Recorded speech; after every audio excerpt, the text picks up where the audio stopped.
Bienvenue dans cette deuxième partie du dictionnaire numéro 30 sur les conventions. Cette deuxième partie s'adresse particulièrement à celles et ceux qui ne sont jamais allés en convention. Tiens Cyril. Bon, bien sûr, si vous êtes déjà allé en convention, vous allez voir des choses qui vous sont familières et qui sont typiques des conventions, comme par exemple le monde, les files d'attente interminables pour la billetterie lorsque vous n'avez pas pris vos billets en ligne, quoi d'autre, les vestiaires, oh quel magnifique bouquet d'hémorroïdes, bref, tout ce qui constitue une convention en bonne et due forme, comme par exemple des grands espaces pour pouvoir accueillir tout le monde, de la bouffe, parce que les gens, ça bouffe, forcément, qu'est-ce qu'il y a d'autre? Pas de la bouffe encore, d'un service de sécurité, c'est vrai qu'il faut quand même des gros bras, des gens qui assurent la sécurité des personnes, et d'autres qui gèrent les allées-venues des gens, de la bouffe encore, et une queue de 3 km pour aller aux toilettes, des free hugs bien sûr.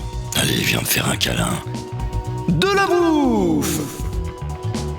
Mais aussi et surtout des passionnés, des gens qui font des cosplays de ouf, qui se prennent la tête, mais encore des gens qui font la queue pour aller bouffer, hein, bien entendu, et qui sont costumés, n'est-ce pas? Oh stop! Reviens! Regarde la meuf, regarde, sérieux, c'est une vraie Navi, t'as vu la taille de la meuf? Bon, l'autre à côté, c'est une vraie Simpson, à moins qu'elle ait chopé la tourista, je sais pas. Bon, bref, Batman, un mec avec un clou dans la tête, et de la bouffe! Et bien sûr, Gollum, qui bouffe lui aussi. Bon, majoritairement les gens sont sympas quand même, ils sont décontractés, ils font des photos ensemble, ils bouffent. Encore, tiens, Tortue Géniale. Oui, donc je disais, les gens qui sont cosplayés sont en général sympas et assez disponibles pour prendre un petit cliché, faire un petit coucou devant l'objectif, et ça c'est plutôt sympa. Il y en a pour tous les goûts en plus. Voilà, c'est ce que je disais, hein, les bons comme les moins bons. Oh, un gnome qui fait du houlouzi.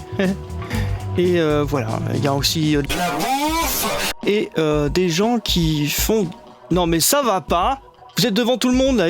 Ah pardon. Ah non, je pensais que... Bref, oh, un trébuchet. Le gâteau au Pokémon, je suis pas sûr que ce soit super digeste. Bon, des free hugs, hein, encore et toujours, des sabres, voilà. Il y a bien sûr plein de vieilleries, peut-être collector, comme des chaussons licornes, des pandas, des petites culottes de lycéennes usagées à 8€ ou des tapis de souris nichons.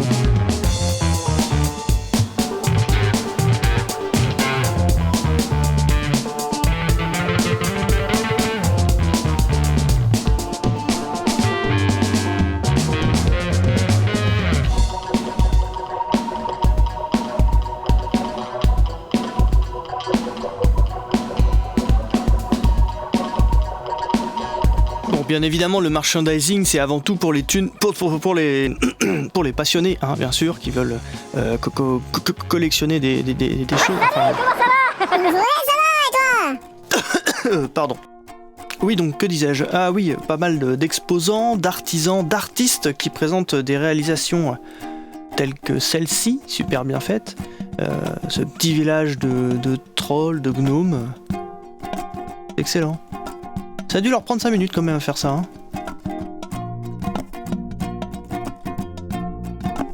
En fait, il y a plein d'objets de fabrication artisanale. Salut Monique! Salut Brigitte!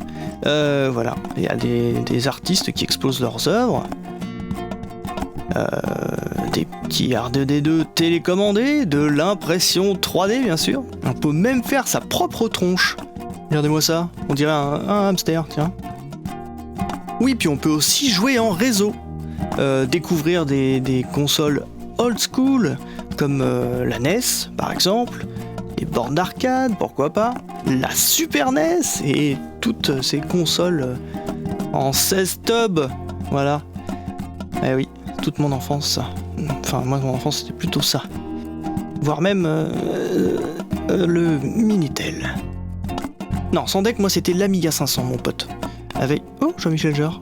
Enfin, vous avez de quoi vous changer de votre console habituelle, n'est-ce pas? Tiens, un petit solo de Guitar Hero. Qu'est-ce qu'il y a d'autre? Ah, des escape games, ça c'est excellent. J'en ai fait avec Katarina de la Neocast, avec Guilhem de la page du club et Cyrus North. Et c'était bien sympathique. Tiens, mais qu'est-ce que c'est que ça? Ah, des gens qui dansent. C'est fun ça, les gens qui dansent. Ah, tu kiffes, JF.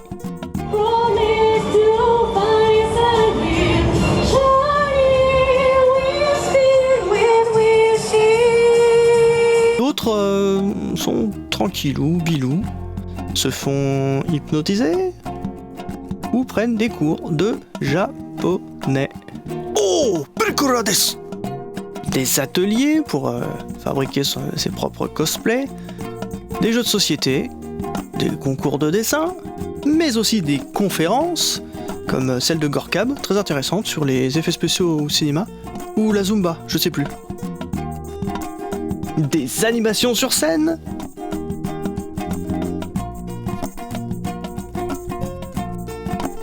des concerts. Là par exemple, je sais pas qui c'est. Là c'est Mister Yeye à la Néocast. Mais aussi de la communication, puisqu'on est dans une ère numérique, digitale, etc. On peut aussi trouver des plateaux de télévision, comme ici à la Japan Touch, avec Caroline, n'est-ce pas, que l'on voit ici.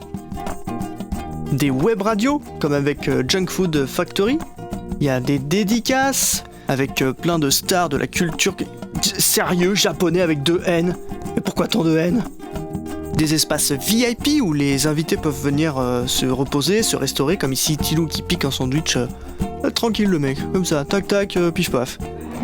Vous êtes l'émission Le Dictionnaire ? C'est ça. J'adore ce que vous faites. Oui, ok, j'ai payé Hardisk pour dire ça. Oh, un panda qui dédicace une godasse. Hey, bonjour monsieur Lacheret. Eh, bonjour monsieur Bonnefoy. N'empêche que ces types-là sont quand même de bonne composition.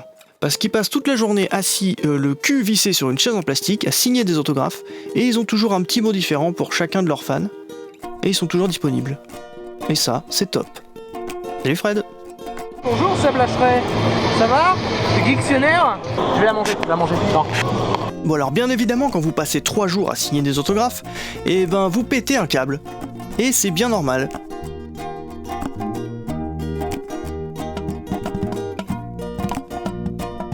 Alors il y a un truc qu'il faut savoir quand vous partez en convention, c'est que vous allez passer la majorité de votre temps à marcher. Marcher et marcher. Donc prévoyez de mettre des godasses dans lesquelles vous êtes bien, confortable. C'est-à-dire pas des moon boots ou des claquettes de plage, hein. Sinon vous allez vous retrouver avec des otaries à la place des pieds en rentrant chez vous le soir. Ce qui, disons-le clairement, n'est pas terrible. Bref, pour conclure, je ne peux que vous encourager à aller en convention. Aussi bien cosplayer qu'en visiteur lambda, vous y trouverez principalement des gens passionnés et ouverts d'esprit. Et ça fait plaisir. Bon allez, un petit bonus. 82, 84, 87, 93, 84, 87, 93, 84, 87, 93, 13. 84, 93, 84, 93, 13, 84. Voilà, merci beaucoup. Je vais y aller.